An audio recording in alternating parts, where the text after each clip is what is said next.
handle a difficult customer. You know those difficult customers, right? Number one is stay calm and empathize with the customer's frustration. The first way is to stay calm and empathize with the customer's frustration.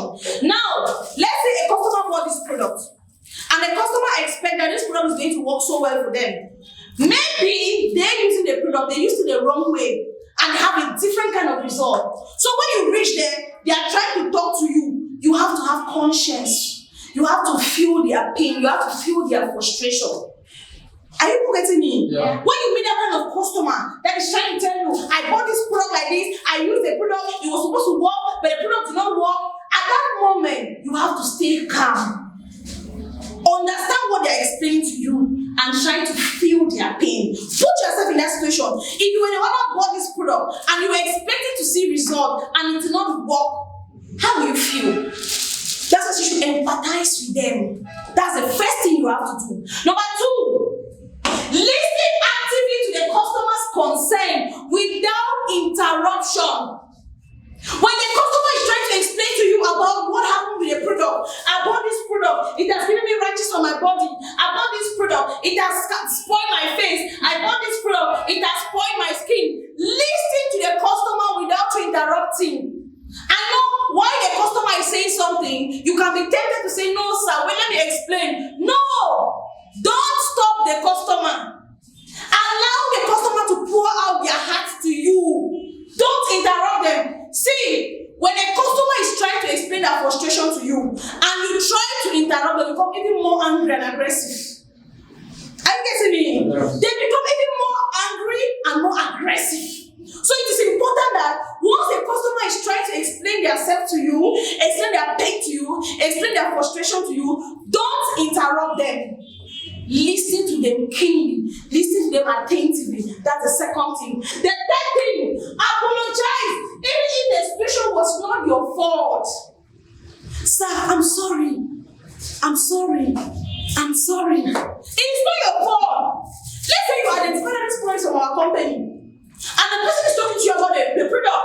It must not be that, sir. I am not the one that came and gave you the product, so you cannot be talking to me like that. No. As long as you have understood, even if it's not from your company, tell the person, sir, I'm sorry this happened to you. I'm sorry. I'm very sorry. I'm very sorry. Maybe this is the first time I'm hearing about this. Maybe this is the first time I'm getting to know about this, sir. I'm really sorry. Please don't be angry. You don't only apologize because you were the one that gave it to the person. Are you forgetting me? No. Even if you were not the one that sold that product to that person, say, sir, I am sorry. Please, listen to me. Don't be that kind of a juicy guy whereby you go down to the fee, say, I'm not the one that gave it to you, I beg, don't be talking to me like that. No. Always say sorry. That's the third thing you have to do. Number four, offer a solution or ask them what can be done. Let's say, for example, this product normally you're supposed to use it 3 times a week, right? But somebody have been using it every day, and it has burned their skin. Because that's what will happen, because it contains salt.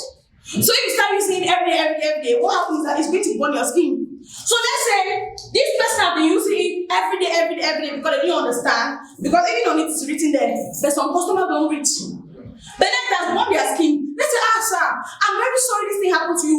Remember that point 1, you empathize with them. You feel their pain, right? Yeah. Point 2, they were talking to you, you listen to them.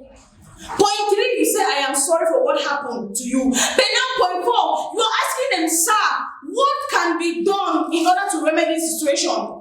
They will not tell you that I need something that's going to just fix this my face like this. I need something that's going to fix my skin like this. Because if not, I'm not going to buy again from you people. Always ask the person, sir, this thing has happened to you, but please, what can be done now to bring your skin back to normal? It's important. The person sees you now like somebody who is concerned. Because some people, they will not just care about what has happened to you. They will still want to present other products to you. But you now, you are trying to tell a person, like, I want to offer you a solution now, sir. Please, what can be done? You say, okay, please, if you just have anything that's going to balance my skin again, show me. At that point, you see that from the way you have handled point 1, point 2, point 3, point 4, you are about to sell a different product now. Yeah. Are you getting it? Yeah. Because by the time he's telling you that, you are asking the customer that, but sir, what can be done to bring your skin back? You say, do you have anything that can balance my skin back? You say, yes, sir, this is what happened? You have not sold another product. Why? Because you respected point 1, point 2, point 3, and at point 4, you are selling a product. That is how you handle a difficult customer. Number 5, be patient and avoid becoming defensive. Be patient. Now, when a person is trying to explain to you, this is what happened to me, you say, sir, it's because it's not using well. It's because it's not using well. Why do you not read it on top? Why do you not read it? You are trying to be defensive. You are trying to make the person feel bad about themselves. You are trying to make the person feel like they regret even buying that product at the beginning. Don't be defensive. Even if you know the customer is wrong, right? Don't defend yourself. Don't say, sir, it's not our fault. It is your fault. Why do you not read the product? Why do you not read the product? Because even if the person does not explain to you very well, but at least you would have read the product. No. You are becoming defensive. And imagine, you are becoming defensive to a difficult customer. Fire plus fire equals to fire. That's what happened. Fire plus fire equals to fire. She when your boss will say fire, you say fire. That's what happened. Number 6, stay professional and avoid taking the customer's behavior personally. You know, by the time some customers start talking to you like they take it personally, I beg. When I think I'm getting company, it's not my company. Don't talk to me as if I'm the one that have the company. I'm also just a worker in the company. What's happening? You are not taking it personally. Remember, anytime a customer is difficult on you, it's not just about you, it's about you and that company itself.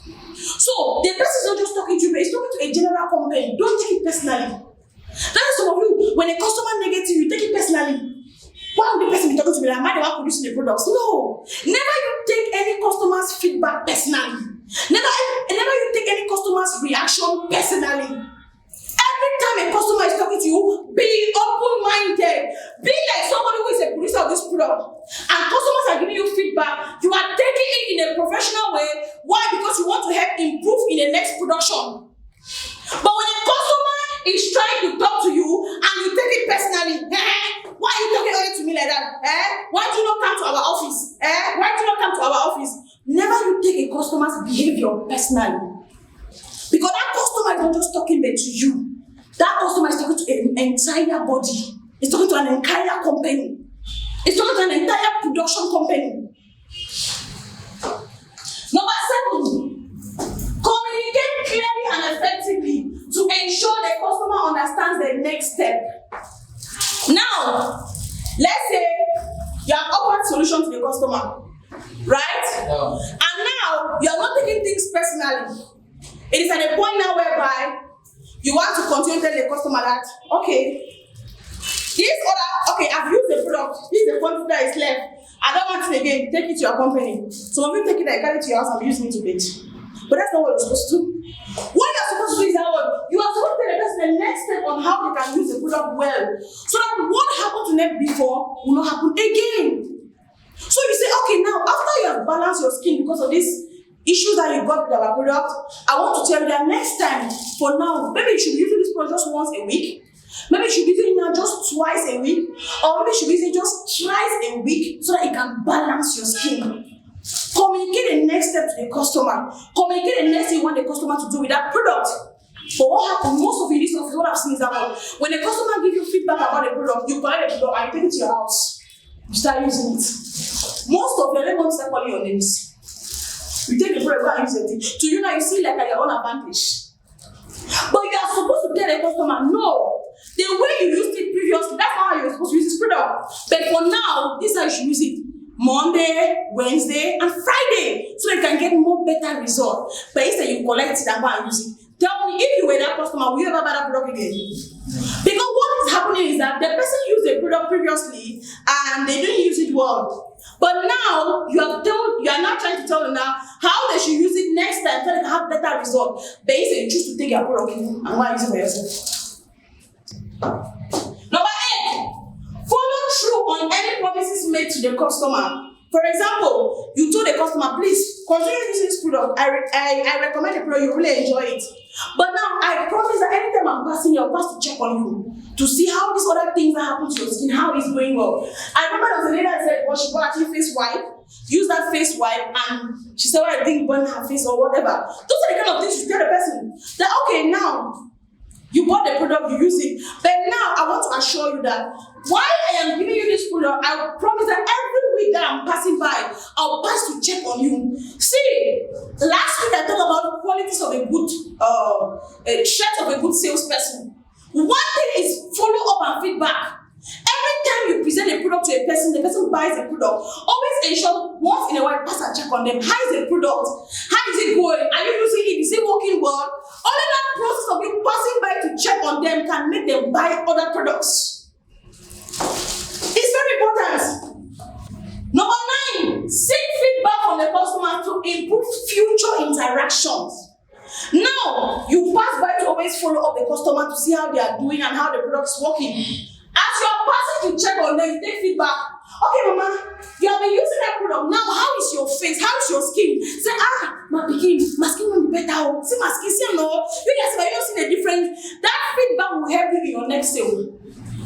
That feedback that you are taking from that person, you pass and take feedback. Even doctors, there are hospitals that you go there. Doctors always call you. How are you feeling? The last time you came here, they checked on you. How's your health now?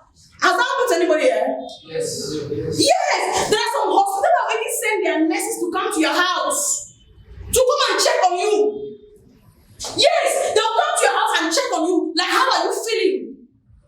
Why? Because they want to know feedback. The medications they gave you, how is it working? So that when the next customer that comes and have that same health issue, they will also know what to do. Feedback in business is very, very important because it helps you with the sales of the products.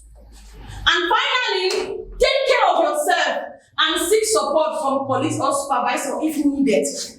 Now, you have met this situation. You have handled it. After that, you have handled it. But after that, you are exhausted. Because dealing with a difficult customer is not this thing I'm saying, you need attitude. So after all this, you become so tired. You become overwhelmed. It is important that you seek help. You go back to your trainer, you explain to them how you're able to handle that customer so that they can help you, so that they can guide you, so that they can give you more advice for next time. 10 ways to handle a difficult customer. Number 1, stay calm and empathize with the customer. Listen attentively to the customer's concern without interruption. Apologize even if the situation wasn't your fault. Offer a solution or ask them what can be done to remedy the situation. Be patient and avoid becoming defense. Stay professional and avoid talking or taking the customer's behavior personally.